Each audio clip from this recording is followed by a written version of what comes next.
Electric cars might still be something of a growth area in Australia, but there are some seriously innovative local companies doing amazing work in the EV space under the radar and right under our noses. Today, we're here to meet with one such company, Melbourne's Evolution.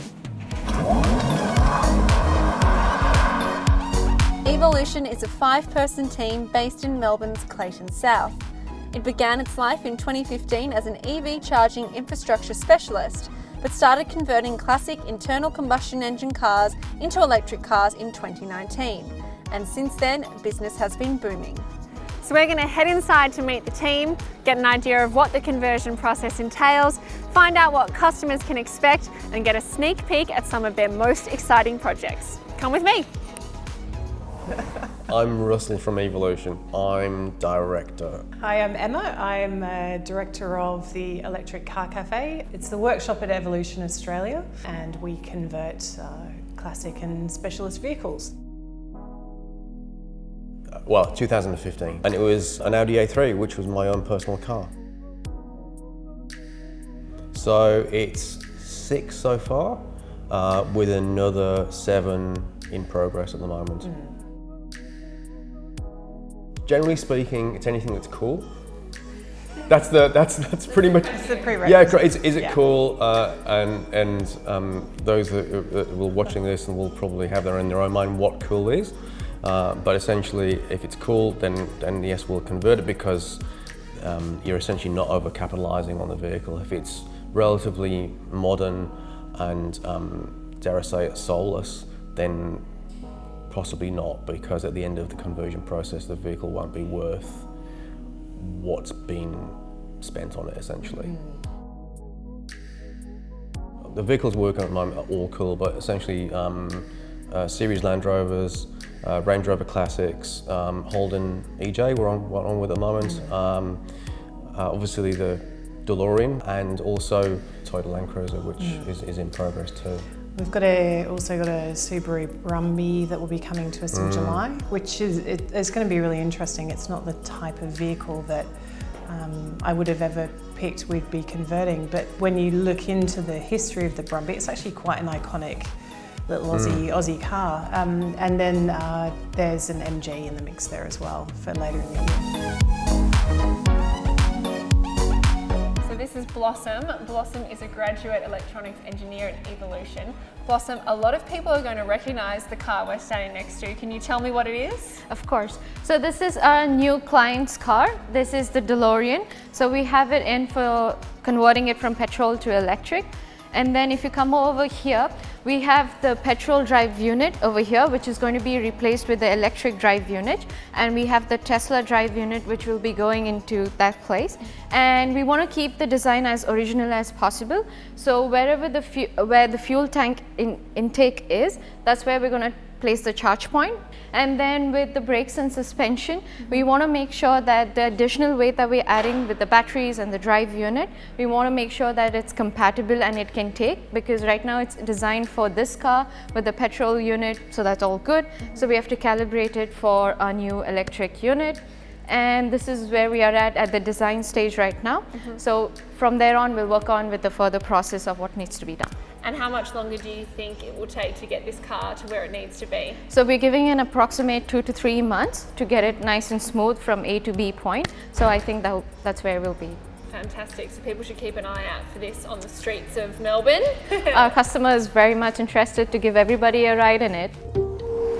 The team is also fast-tracking the restoration and conversion of this classic Range Rover Vogue as a special request from a terminally ill customer.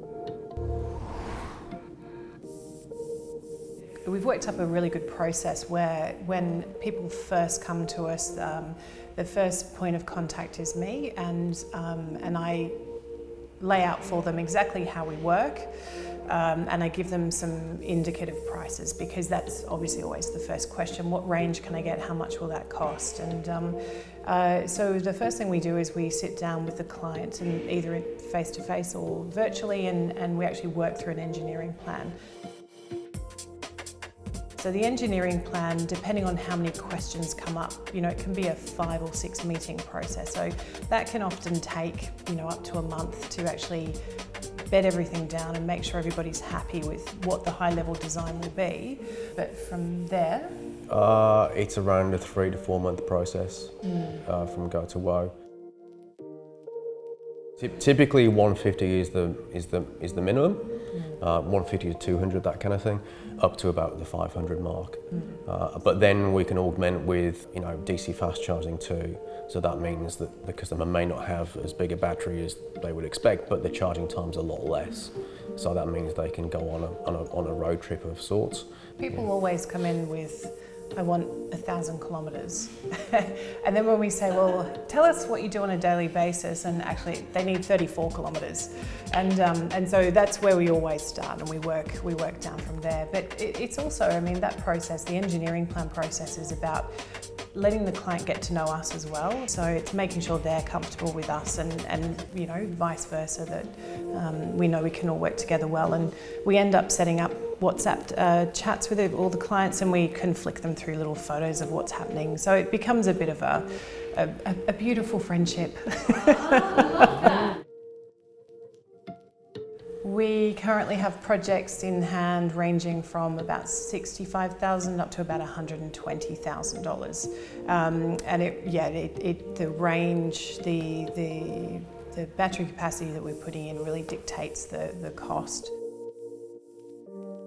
Some of these vehicles are from the 1960s, 1970s, and some of the creature comforts leave a lot to be desired, as do the safety components as well.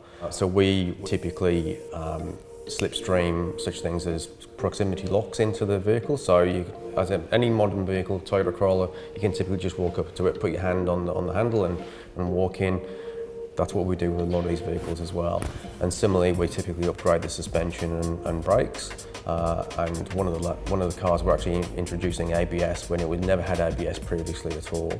And then also things like side impact protection bars and so on. All right, so I'm here with Jack Pewson, who's the General Manager of Operations and Sales at Evolution. Jack, what do we have here behind us, and who is it for? Alrighty, we have an ATV. It was previously a Polaris with a diesel motor. They also call them a side-by-side, commonly used for farming and rural purposes. Our customer, DoD, Department of Defence, they have brought it in for us to convert it to electric. So they have a need to reduce the heat signature and the noise of one of these, and to look at deploying. And they came to us to convert it, put batteries in it, and see if we can achieve their goals. And what about this is so unique? I suppose the unique properties of this is the customer wanted the wheels to be driven independently for redundancy purposes.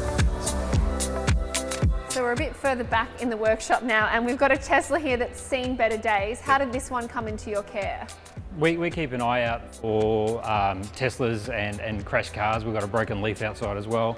So we repurpose and reuse the parts out of these vehicles. So we strip them down, take the battery packs and the motors out, and we put them into our conversions. So they go to live another life in another vehicle and make an old car more modern.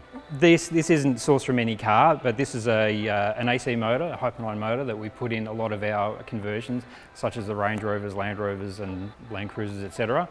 However, what we also do is get a lot of queries. For example, with the DeLorean, the customers ask for a Tesla driveline, which is what we've got here, flavour of the month. But we do repurpose the parts out of salvage vehicles. We strip these down, pull the battery packs out, take the motors out of them, and give them another life. Every vehicle that we convert is supplied with a public charging pack, so a Type 2, Type 2 cable, a Type 2 to Type 1 cable. Sorry, this is technical, but we'll get into it. Also, a MyEnergy Zappi, which is the product that we know and love, and it's a product which allows you to only charge your car from excess solar from your home, which is a really cool feature. I believe it's the only one on the market that can actually do that at the moment. And then also, we supply obviously with a portable charger, they call an occasional charger you can plug into any power outlet. It's a mixture of actually used and new parts. We try and upcycle, recycle as much as we can. So, for example, the DeLorean and the Land Cruiser will end up with Tesla components. So that obviously offers a certain amount of performance, which we all love. And then on top of that, we obviously source new components from overseas, from the likes of the various companies in California and Canada. Don't die. Yeah, don't die. top tip. So yeah, don't die. The voltages are can be incredibly high, and I've personally seen some scary stuff on social media. Engage an engineer, do a heap of research, and convert the car that you want to be seen in and you want to drive. So there you have it, your peek behind the proverbial curtain of Australia's exciting electric car conversion industry.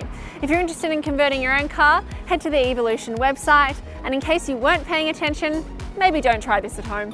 Thanks for watching. If you liked what you just saw, hit the like button, click subscribe, and head to caradvice.com.au.